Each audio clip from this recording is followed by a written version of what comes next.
Hello everyone, magandang araw sa inyong lahat at nandito na naman tayo ngayon sa ating vlog.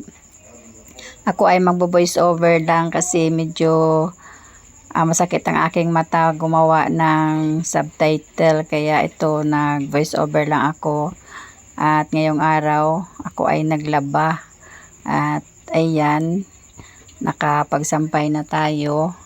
Hindi ko na binidyohan ang paglalaba ko at medyo hindi maganda ang panahon ngayon dito sa amin, medyo may ulan, ayan, pero hindi naman siya masyadong malakas, pero maulan. At ngayong araw ay maglilinis ako ng bahay dahil sa Sunday mayroon kaming pa-dinner sa aming family dahil si Jasmine ay nakakuha ng pinakamataas na grade sa school. Siya ang top 1 sa kanilang grade 10, kaya ayan, magpapa-dinner kami, kaya naglilinis ako ngayon dito sa bahay kasi hindi na talaga nalinisan niya ng siguro mga 2 weeks na hindi ako nakapaglinis, so kailangan ko i-arrange kasi dito din kami magluluto.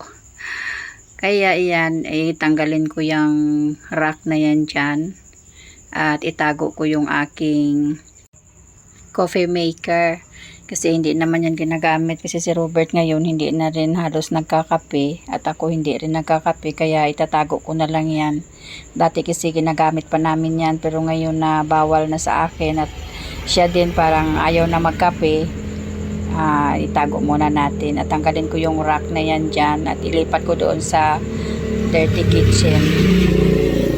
Maingay mga moms ang aking voice over kasi alam nyo naman na sa gilid kami ng kalsada. At ayan, maraming sa ilalim ng rack na yun, maraming mga dumi na galing yan sa siguro sa mga ipis or yan, basta mas maganda pala na walang rack dyan sa ibabaw. Kaya nilinis ko na pati yung ating induction na halos di naman ginagamit.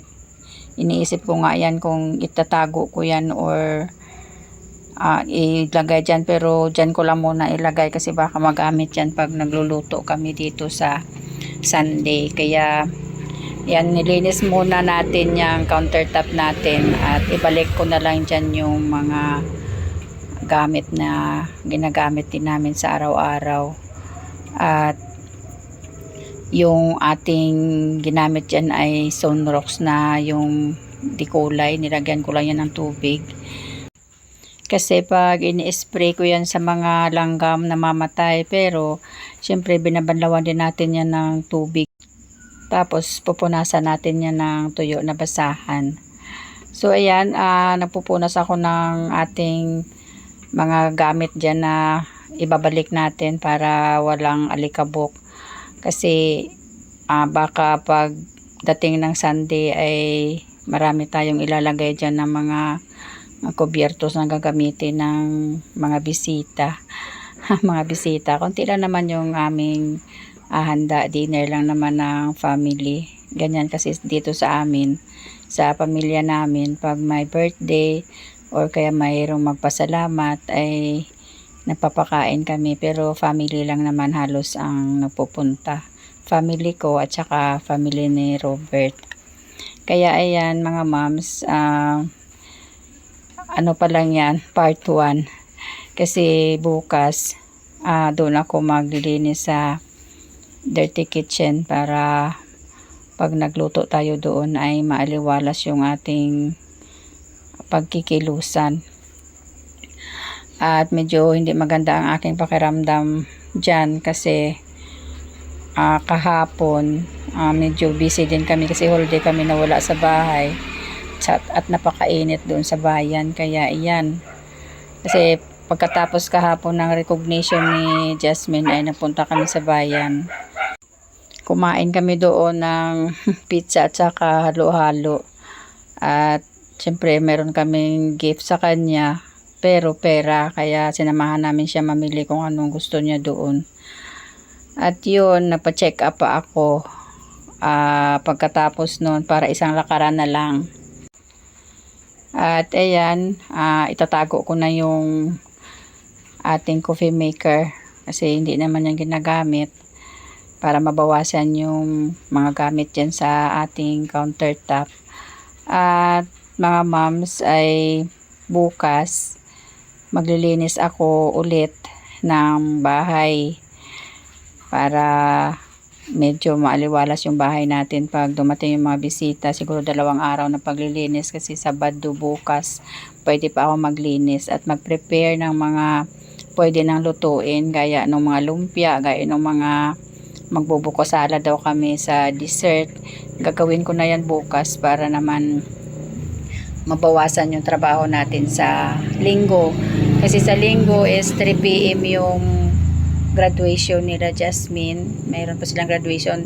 Doon na ipamimigay yung mga medal, kung ano pang mga award.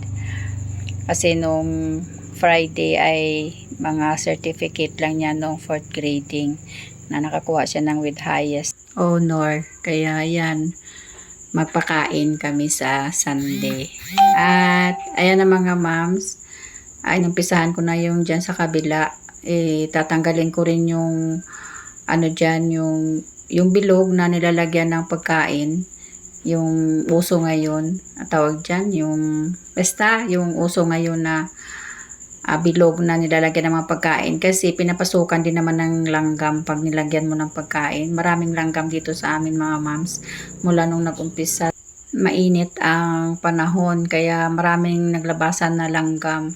So ayan, yung sa gilid na yan, yung puti na bilog, tatanggalin ko yan dyan kasi hindi naman mapakinabangan. Nilalagyan ko lang yan ng mga basahan na, mga nilabhan na.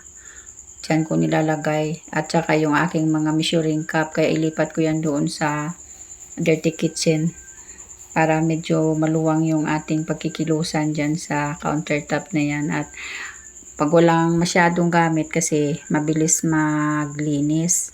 Tsaka walang pagtataguan yung mga insekto, kaya tanggalin ko yan dyan. At yan lang yung itira ko, yung rack na itim at saka yung salamin na estante, kasi yung salamin na estante nilalagyan ko yan ng mga ano namin, pag hindi nakalagay sa garapon, yung mga iniipit-ipitan ng mga gatas or mga Milo, dyan ko yan nilalagay kasi sarado.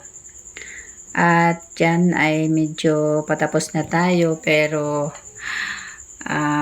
hindi ko na maintindihan kung ano naramdaman ko dyan kasi pawis na pawis ako. At saka parang ang lamig ng pawis ko, siguro yan sa stress na. Kasi naglaba ako kaninang umaga, tapos yan, ano na yan mga alas 3 na ng hapon na naglilinis ako. Siguro pagod na din yung katawan ko, kaya medyo hindi maganda yung pakiramdam ko. At hindi ko na nabidyohan dyan ang tapos ni Robert ng pagligpit. Siya na yung nagligpit pag uwi niya galing sa trabaho kasi hindi ko nga natapos. At nahiga na ako. At katapos kong kumain ng noodles. Pero nawala din yung pagpapawis ko nang nakakain ako at nakapagpahinga ng sandali. Kaya hindi ko na nabidyuhan lahat ng paglilinis ko dyan. At maraming salamat sa inyong panonood at pag-support sa aking mga video, sa aking mga kaibigan. Shoutout sa inyong lahat. At sana patuloy nyo pa rin akong suportahan. At ayan na mga moms, nag-video nila ako na naayos na ni Robert lahat. Nandiyan na yung mga grocery na binili namin kaninang tanghali. At marami kaming saging ngayon. Sana mahinog na yan para makabake tayo ng banana bread. At medyo umaliwalas yung hitsura ng countertop namin. Sinawala na yung rack na itim at binawasan ko yung ibang gamit dyan. Nilagay ko na lang dyan sa ilalim kasi dyan sa ilalim mayroon tayong patungan. Thank you for watching.